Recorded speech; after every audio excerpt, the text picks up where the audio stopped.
What's good? It's your boy Dr. Fax, and I'm in the studio with the fellas. It's kind of bittersweet. We only got 2 more weekends of this, but we got a fire championship weekend. We got a rookie. We got some vets going at it, and I'm excited for some of these prop bets and some of these bonuses that MGM has for everyone to have a chance to win. Let's get right to it.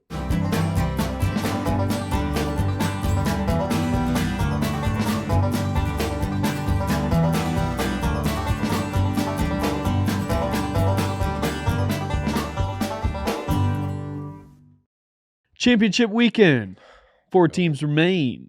2 to go to the big dance in 2 weeks. It's gonna be a crazy game.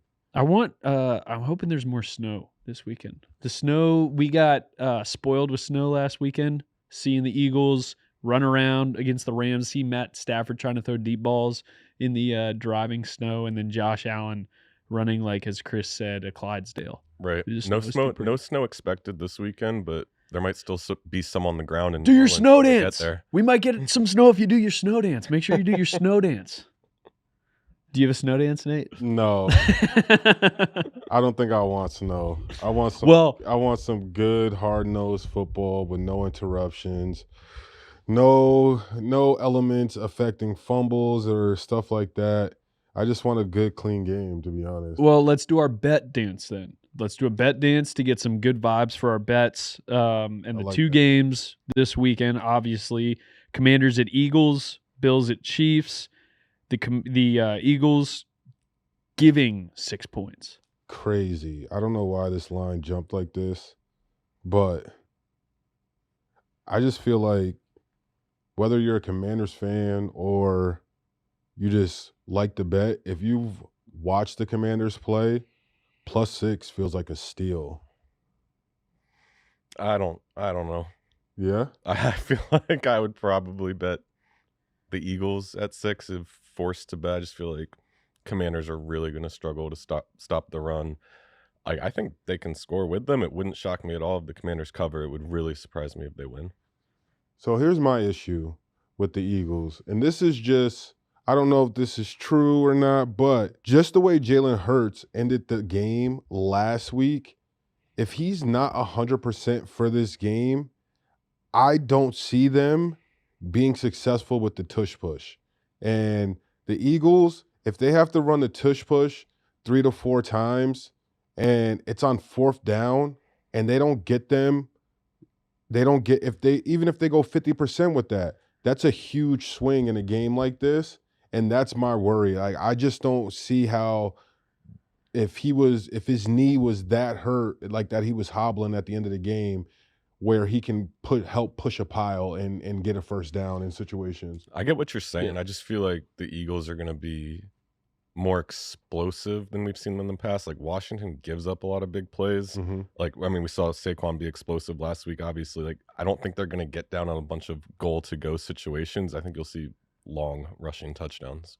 Well, I just feel like if Dan Quinn, I know he's going to coach these guys up, and the key to every defense, you always stop the run first. Mm-hmm. And if they can somewhat early try to hold Saquon or get them behind the sticks where they make Jalen Hurts have to try to sit in that pocket, just seeing the way last week he kind of was indecisive, and I don't know if that was because he was hurt or not.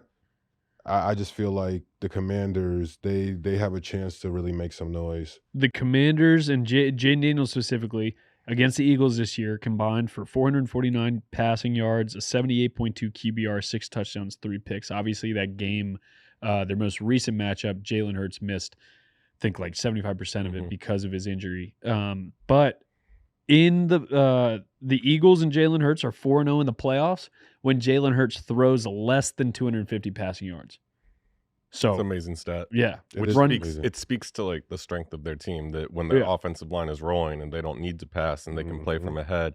And I think that like the anticipated game script is a big part of this. If we get into a situation where the Commanders take an early lead, all bets are off. Like at that point, I don't know what might happen because like then you could get into a point where Jalen starts to make plays to your point, and his injury could create some problems. And the Eagles have never been a good like when another team gets out by 2 scores. Yeah, They've never been good. And anything that catching up. incentivizes Sirianni to go away from just handing the ball to Saquon is actually bad for the Eagles. So Yeah. I feel like these opening 2 possessions and like can the Commanders either take a lead or keep it in phase is going to be super critical to how the game plays out and how a lot of these prop results play out. Things like Saquon's over total, etc. Yeah. Also, I don't know if this is gonna happen or not, but just me personally, I feel like it was cute during the season and up until this point, but for the Commanders, that going for it on every 4th down, if you can kick a field goal, you got to take points. I think this is a situation where you take points, and they're not a team that I feel like they score enough points all the time where you should feel like you're obligated to go for it on every single 4th down if you're in field goal range. I agree. It is part of their mentality and their like who they are to go for it. But sometimes that like you got to get to the get to the Super Bowl. Like, put pressure on the Eagles. But with the Commanders, 17 forced turnovers regular season, 1 a game. In the playoffs, they played 2 games. They forced 6 turnovers. So what we've seen in Wild Card Weekend and Divisional Weekend, the team that turns the ball over is the team that loses. Yeah. Al Groh used to preach to us all the time before every game how your winning percentages go up significantly if you can win the turnover battle. If you can be +1, then your opponent it moves your like winning rate like 60 to 70% more. And then if you can find a way to be +2 in the turnover categories, like it's like 80% to like 90%. That's crazy. Like win rate. And that's the X factor. Guys punching at the ball, trying to get cause fumbles, recovering fumbles, stopping the team on 4th down. Like as a defense, you kind of count that as a turnover also. So it's going to be interesting to see who kind of wins that category, because if the Commanders don't find a way to stabilize Jalen Carter, he's going to absolutely destroy this game by himself. And they're missing starting lineman Sam Cosmi. That's a big deal. Yeah. Jalen Carter might eat. So I would think that the offensive coordinator, they're going to have some traps. They're going to have a lot of things lined up to maybe try to slow him down, but they just can't and I low-key don't want to see him lift Jayden Daniels up so he gets a picture. Again. Yeah. He gets another picture doing that.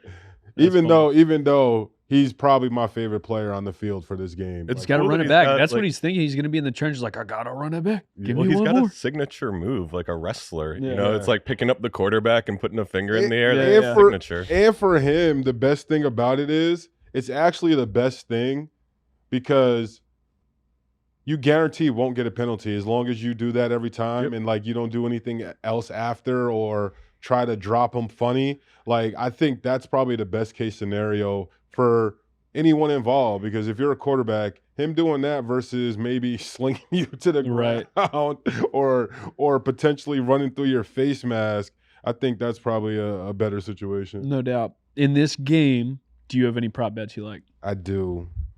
I don't know why, but it's been a while, and usually this is when it happens. But something's telling me Luke McCaffrey is going to find a way to get into the end zone. I just feel like everything in the playbook is open for this game, and he's a guy I feel like at the beginning of the season, he was maybe in the offense more. You've seen him in the red zone in situations, but also he shows up on special teams. I don't know if he's like a primary ball handler, but always when a guy's on special teams, it gives him an extra chance to get in the end zone. And so you're thinking about that for anytime touchdown score?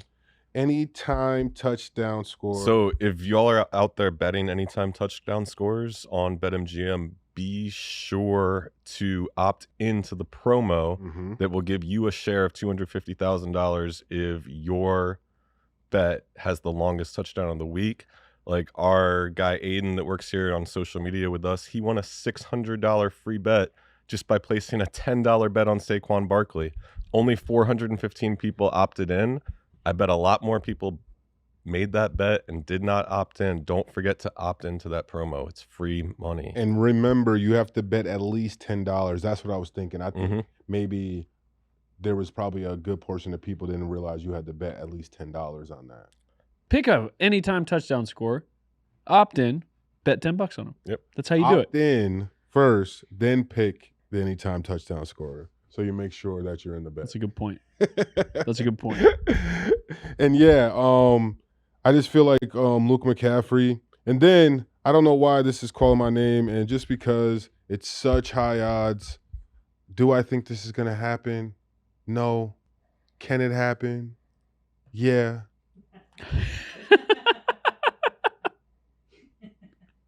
But since we only get 2 more weeks of doing this, 2 games this week, and then 1 game in a couple more weeks.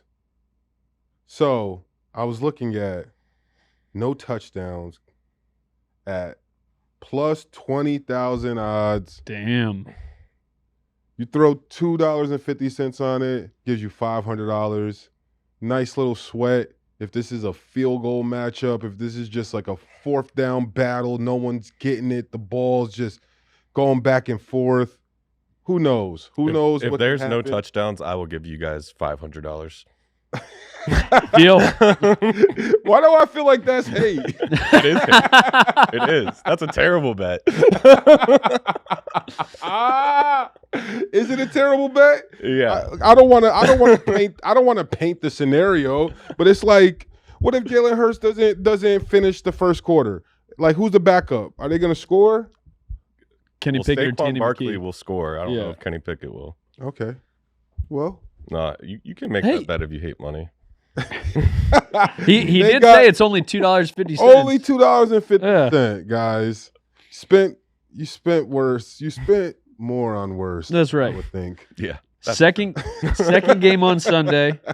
Second game on Sunday. Bills at the Chiefs. This is a game that happens almost every year in the playoffs, and You sound like a Broncos fan right now, not an excited NFL fan. No, I'm stoked.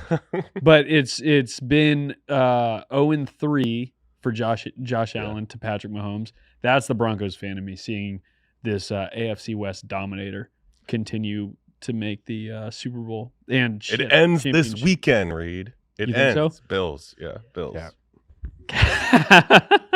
Nate's about to talk about Andy Reid. You already know this is the time. It's Andy Reid time. I mean, And if you think back on history, Josh Allen, he got to lose one more, right? The Bills, they get losses in 4s, right? Right or wrong? They lost 4 Sorry, Super Bills Bowls, fans. right? Sorry. that is correct. 4 in a row though. that's 4 in funny. a row. Okay. Well, he's about to lose to Patrick Mahomes for the 4th time. I think Josh Allen is going to put up an amazing fight, but Andy Reid just has too many weapons. And also, I think Andy Reid, just in that brilliant football brain of his, he just has so many scenarios. He's absolutely ready for anything. And on top of Kelsey clearly playing possum, and he's back. He's back. See, look at that. He is back. I feel like this potentially can get ugly. Really? Yeah. Wow. I think like Kansas City, like -6.5, like touchdown plus.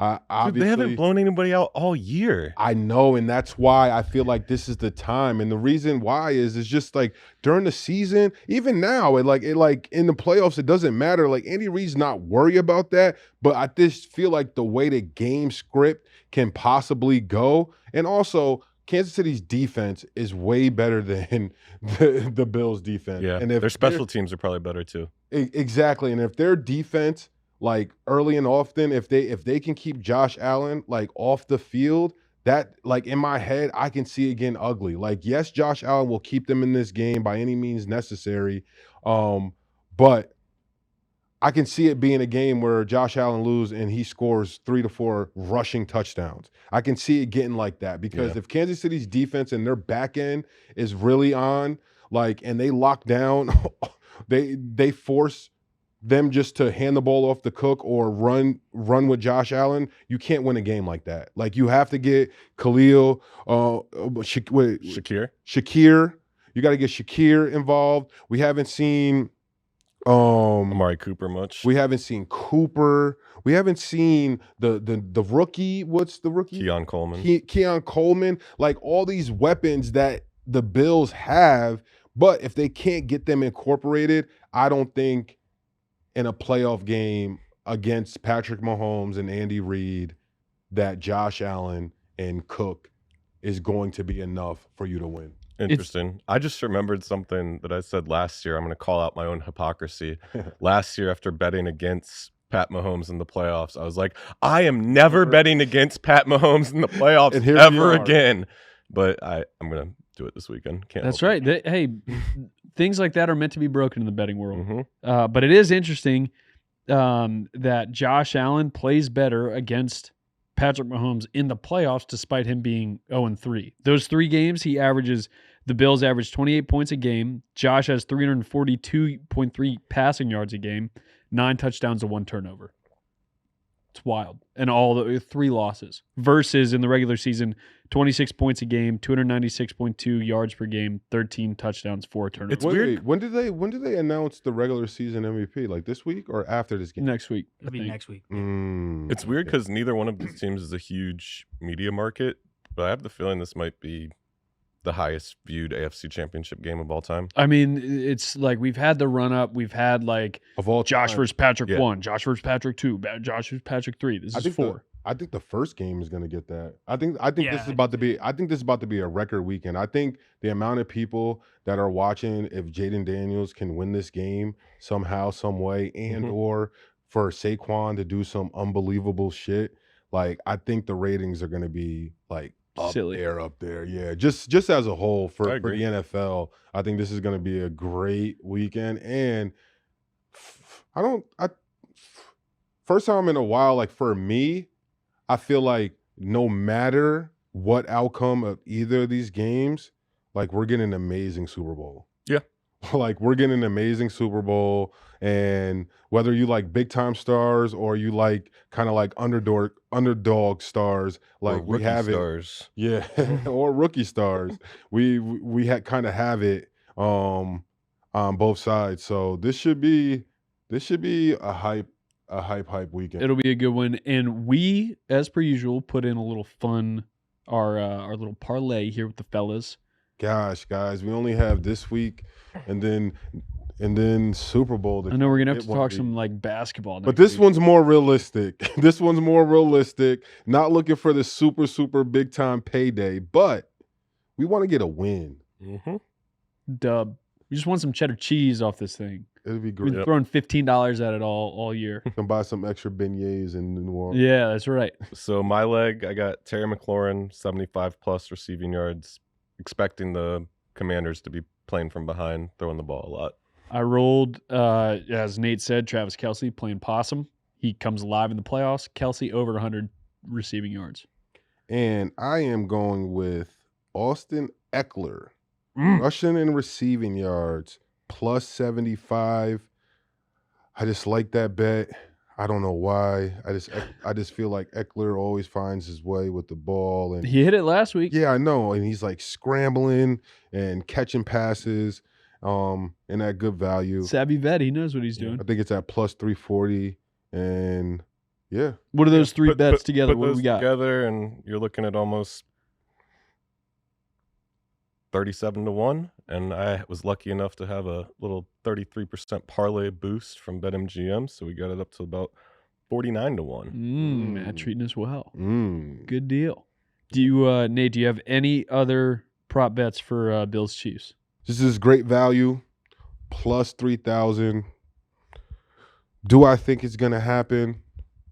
I don't know, because Andy Reid, his playbook. You never know what he's going to throw out there. You don't know who's going to be on his good side. So we haven't seen him a lot since Pacheco came back. But I like Carson Steele. Anytime touchdown. Anytime touchdown plus 3,000. And if I think this game might potentially go like I think it will, Kansas City could be blowing them out. And if that is the case, garbage time, Carson Steele is going to be in and maybe he gets in. Can I just Carson Steele pour some has water on this. 25 yards in his last 7 games. 25 yards. And all it came in the Broncos game. Yeah. Okay. And all it takes is Pacheco to get dinged up or start limping. But the starting running back, like, he still, I feel like, is up in the air if he's good or not, because we've seen Kareem Hunt get the ball the majority of the game, the carries last game. So it's just one of those things. You never know. You guys don't have to bet it. It's my bet. You're right. It's my bet. All right? We're doing our bet dance. That's right. We got to do our bet dance. Let's do our bet dance for facts. What the hate? Like, Carson Steele scores a touchdown, you're gonna freak out. I know. Bro. Cut that, no, you cut guys that. are gonna freak out because you're gonna be like, "Oh my God, Nate!" But we will freak out. We'll do our if bet you get dance. the carry, I will give you $10. Damn. like, what is this hate? This is just like, I've never seen someone secretly hating on someone else to not win bets. Nate, that's a great point. We are coming at you with way too much hate. So we're gonna do our bet dances. We're gonna do our snow dances because we wanted the snow. We want things to go wild, and we're gonna do our bet dances. Happy hunting.